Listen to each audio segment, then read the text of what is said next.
As someone who's new to the Heroes of Might and Magic franchise, I found Olden Era to be a bit overwhelming when I first started playing.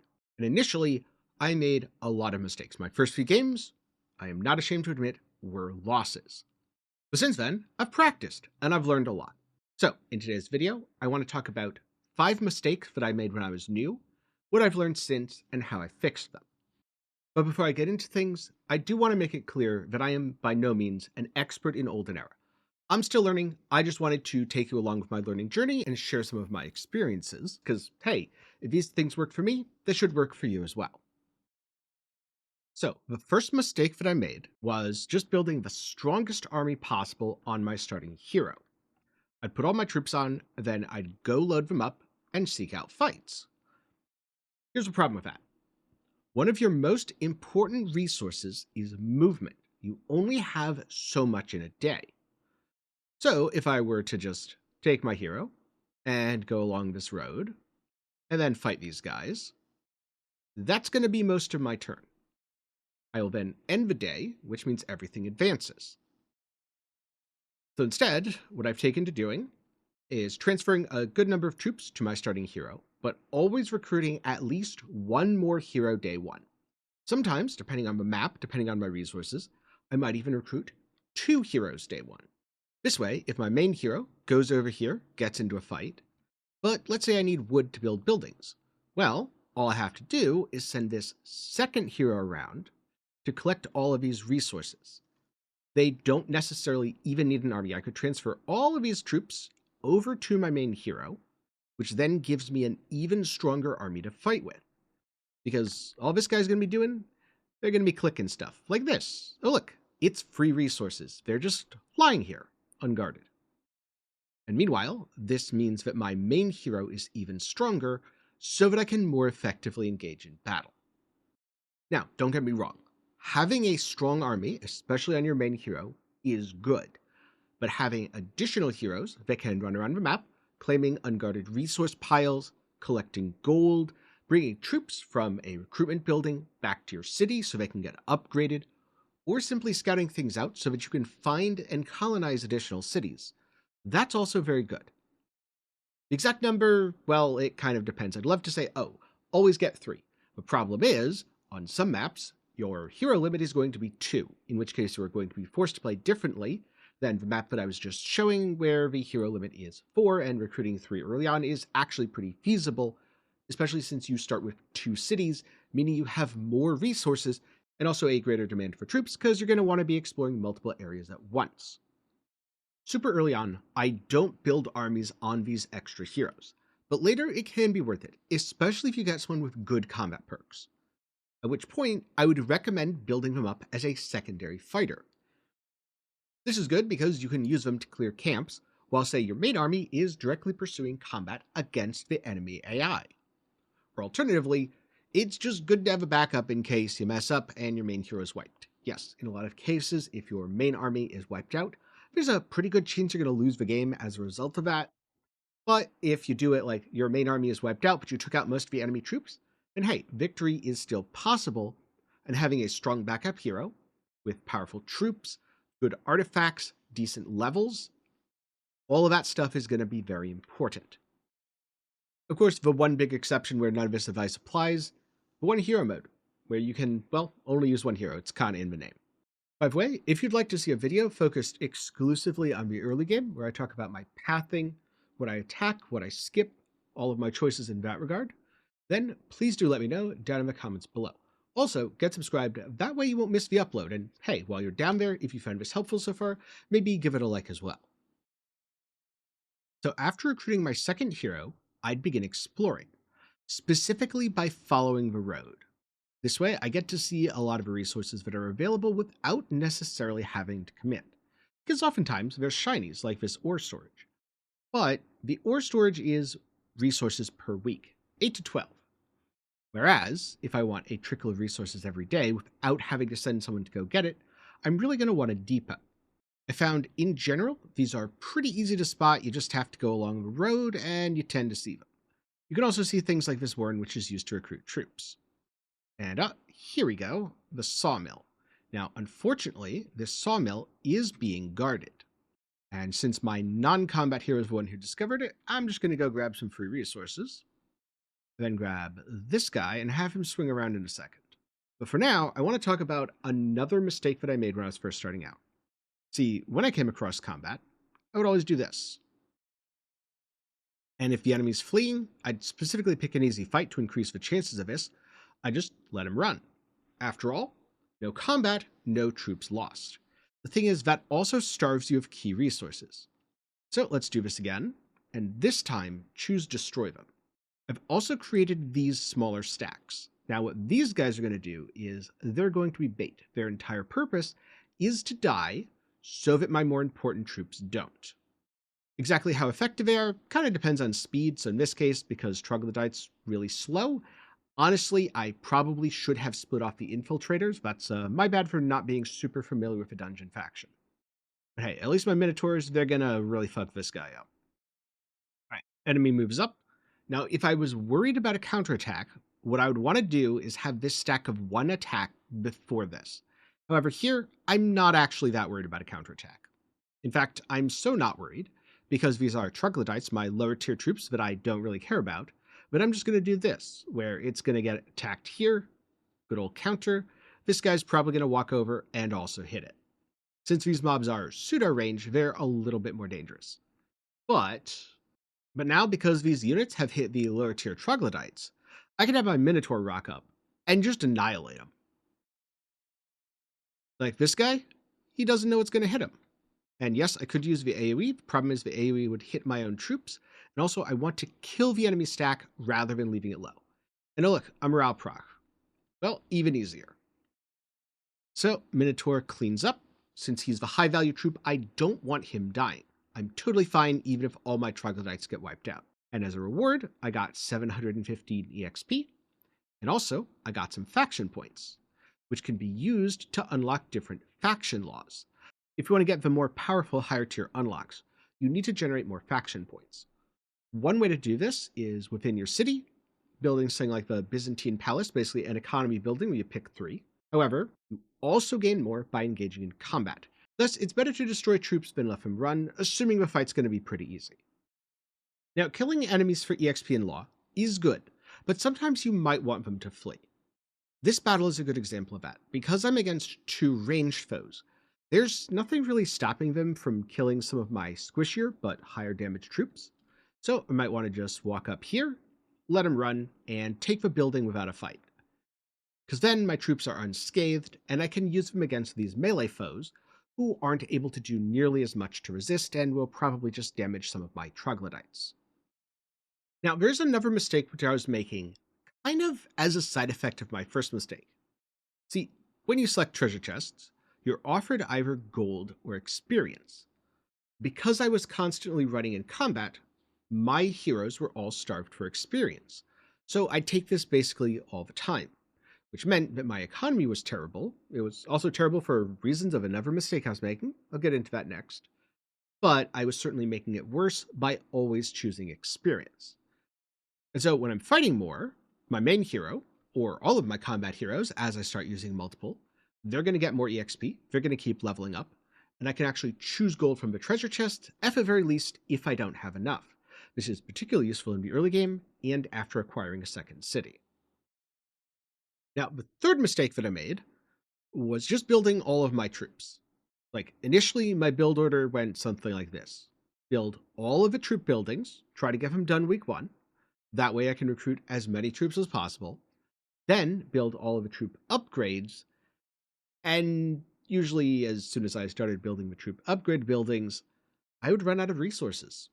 Also, I would end week 1, go into week 2, need to recruit some troops, but I'd need to wait a day or 2 before I could afford the gold to actually recruit everything. Instead, what I've learned to do is balance things.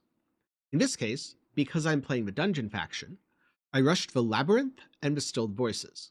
And I'll probably also end up grabbing an upgrade building for both, since Minotaurs and Medusa are quite powerful units. But, in addition to this, I've built and upgraded the Byzantine Palace so that I can get both law and astrology points passively, and I've built a bank so I get 1,000 gold daily. From here, going into week 2, I'm going to recruit troops, going to do the 2 upgrades. I'll probably pick up the Chthonic Home by the end of the week. The other thing I'm going to do is grab the Resource Depot, the Treasury, and Tier 2 of the Mage Guild, because as it turns out, having spells to blast your enemies with is pretty important in the game. Something else that I realized, there's different types of recruitment buildings. In some cases, you just obtain a certain troop. In other cases, these build up weekly. Then you want to claim them, and after that, you don't get a refresh every week. The third and most useful type of building, every week you get new troops. So depending on the type of building, you might want to claim it immediately to build up your army and make a big push, which is exactly what I plan to do here, because I want to get past this relatively difficult battle. But alternatively, in some maps, you might actually want to save things. In this case, I haven't done either of the Minotaur recruitment buildings yet, because I want to save those for later when I really need them. For now, I'm just going to go around and grab all of these lower tier troops, or at the very least, as many as I can afford. Because again, it's fairly early game, I only have limited gold. This is why I focused on my economy, so that I can spend more and do all of this recruitment. Something else that ties into balancing your econ: knowing which troops you want to upgrade, and which ones are important for your damage. I.e., on the dungeon faction, having Minotaurs early and making them as strong as possible is really good. Similarly, on the Temple faction, cavalry are available early and tend to overperform. They're fast, they're high damage, even without upgrades they're good. When you upgrade them, they get even better. So, knowing which units for your faction are the things to go after makes it a lot easier to prioritize and not get too lost in immediately recruiting and upgrading every unit of every tier. Sure, in an ideal world, that's what you'd want to do, but you have limited resources, and especially on maps where you only get one city, your power is very often dictated by how efficiently you are both recruiting your troops and using them in combat. So again, remember to use some low tier units as bait, as if those die, it's not going to impact you, but if, say, I'm playing the dungeon faction and my Minotaurs die, oh boy am I in trouble. Now in hindsight, mistake number 4 really should have been obvious. The game's called Heroes of Might and Magic, and when I started, I treated magic as a thing to be saved only for the big battles. After all, mana is a limited resource. The thing is, mana is a resource, and this is a game all about attrition. So if I save all of my mana and all of my magic for the late game, I'm actually going to be a lot weaker than if I'm using it consistently and either using resources on the map or just the general mana regen mechanics in the game to refresh my mana so that I can keep casting spells. So now I tend to use them a lot more regularly, especially outside of week 1 where I'm actually able to unlock and upgrade some. And so a couple of my favorite spells include Lengthen Shadow. This buffs troops by giving them attack and defense, which particularly at low levels when things don't have double-digit attack or double-digit defense, going from like 3 to 5 is actually a huge boost for your stack.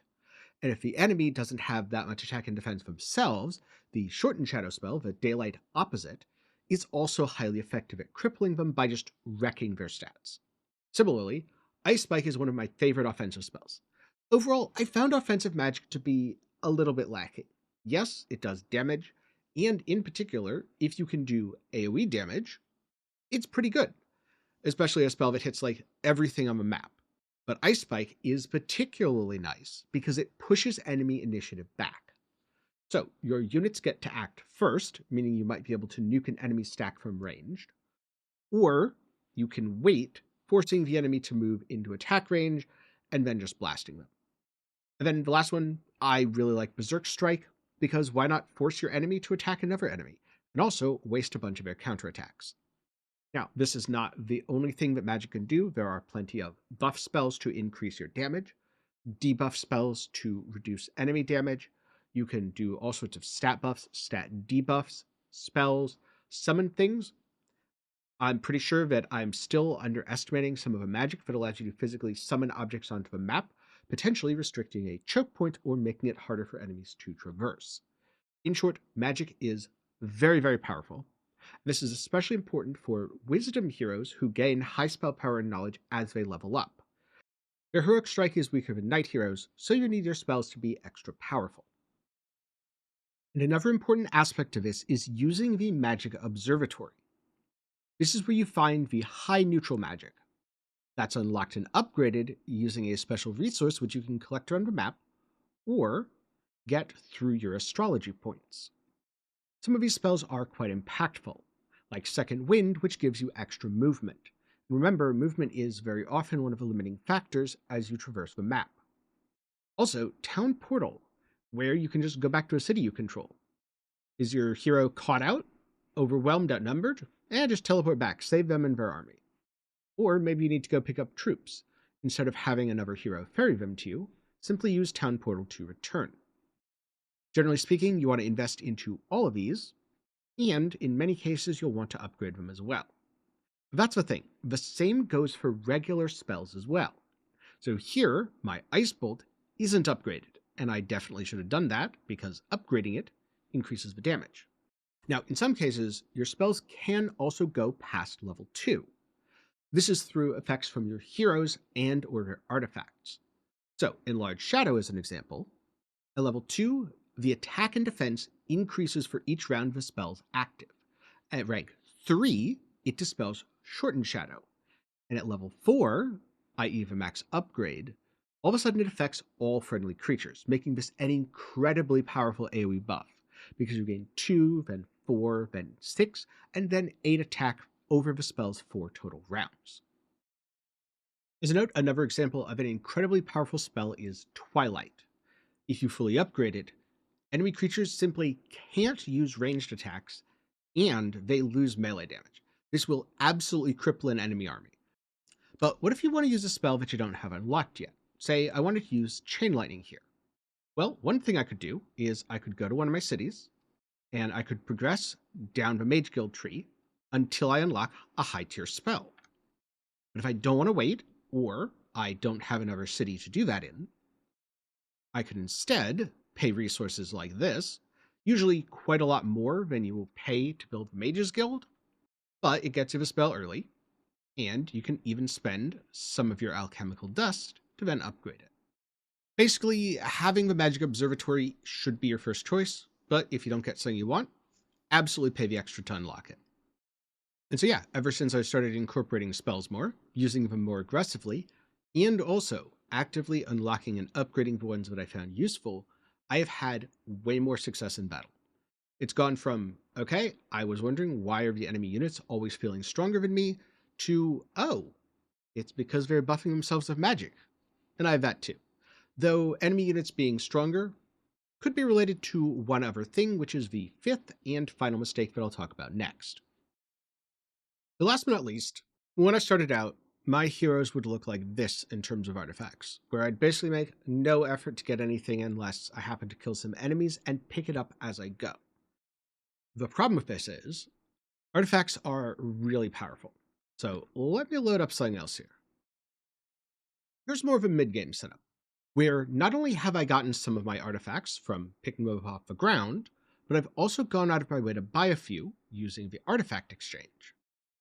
So for example, I have the Boots of Travel, which give plus 10 movement points, allowing me to get around far more easily. I also have things like the Lance and the Warrior's Belt, increasing my attack, which synergizes very well since I'm playing a knight hero. And my Wooden Ring, quite effective at increasing morale. Now, the higher my morale relative to the enemy, the more likely that the enemy is going to have to skip a turn because their units have low morale. Oh, and the Golden Pig, last but not least, it gives 500 gold daily, which meant it's a lot easier to get to this point. One way to get artifacts is by fighting powerful enemies on the map. You do have to be a little careful with this though, because very rarely will they actually run, so it's pretty easy to get in over your head and have your forces be overwhelmed. So if you're not quite up to the task, maybe go to the artifact exchange, where you can trade gold or other resources for new artifacts, such as this backpack, which would give plus 10 movement points, which would synergize really well with what I already have. And you can get some really powerful stuff here, like this Dragon Scale Armor, which plus 4 attack, plus 4 defense, alright, but look at these set bonuses. With the 5p set, friendly creatures are immune to all negative effects, so enemies can't debuff you. With the 8 set, assuming you're able to get it, it is not easy to get an 8 set of a legendary armor. They're immune to all magic damage. So that means you can all of a sudden use something like Armageddon with impunity and just juice that damage and nuke everything on the screen. For an example of how crazy artifact loadouts can get, Here I have a whole bunch of artifacts, not only because I collected them, but also I took out an enemy that got me even more. So something like the Emerald Resonance Controller Ring, minus 10% to enemy spell power. If enemies are trying to use offensive spells, this kind of wrecks them. Alternatively, I could swap that for the Seal of Silence, where now they gain additional cooldowns, preventing them from using their spells in the first place. Similarly, I have the Sword of Judgment, which is not only part of a decent set that I, unfortunately, did not get to complete, which would allow me to mix and match my troops better, but it gives +2 to attack, defense, spell power, and knowledge. So really good stat boost. There's the Second Shade, +4 knowledge, then 15% total knowledge. This synergizes really well with its opposite, the Bone Boots, so I get crazy knowledge and spell power. I also have things like an Enchanted Fire Scroll, max level Fireball. This way I get to cast more spells in combat and deal more damage. There's artifacts to teach you magic, there's artifacts that grant you sub-skills, there's artifacts that unlock spells, all sorts of stuff, much of which is very powerful and very useful. So again, do not neglect your magic, and make sure you don't neglect your artifacts either, because this is the difference between bringing a bigger army and getting wiped out, and bringing a bigger army and absolutely annihilating the enemy. And so those are the 5 mistakes that I found myself consistently making when I started Olden Era, and what I did to fix them. Hopefully you've learned something about the game, but I want to leave you with one more thing, a recommendation of how to get started. Because at first it can be a little bit overwhelming when you have all the different factions in the maps. So I recommend picking the Temple faction. They're easy to play, they get a morale bonus, and they're quite powerful. Then I suggest the Last Fortress map. This only has 1 city on it. 1 city per side, that is. So it simplifies a lot of the economy stuff and really lets you focus on your army. After I did this, I then went into the Infinity map, where you start with 2 cities, which really teaches you a lot about the economy. Then after I was feeling pretty comfortable on those, I went into the Yin Yang map, where I fought against 2 enemies simultaneously. This was where I got to put everything to the test and really see if I had learned. And sure enough, I did. And so my first win on the Yin Yang map was when I started to feel really confident, like I could actually win games consistently across other maps. And sure enough, it turns out that was the case. So that's my last recommendation to you. With that said, if you're new to Olden Era, put some of your questions down in the comments below, and get subscribed because you might see the answers in a future video. And if you're a pro, share some of your tips and tricks for new players down in the comments below, or feel free to point out anything that I got wrong in this video. Just be polite and constructive about it. Don't be like, you're wrong, this video is stupid. Instead go, hey, did you know that you can do something like this? Instead of building those Minotaurs early on, actually, if you rush Hydras, you'll have way more damage. Something like that. But with that, I'm going to get going for now. If you want something else to watch, maybe check out my first impressions for Heroes of Might and Magic Olden Era. That'll be up in the card and down below. On the other hand, if you haven't bought the game yet, and you want to pick it up while also helping to support my channel, you can use my Nexus. And a portion of your purchase is going to go to directly supporting me. It's super transparent, you can see all of that over on the website. But that's going to be it for me today. So, thank you very much for watching to the end. I hope you learned something, and I'll see you in the next one.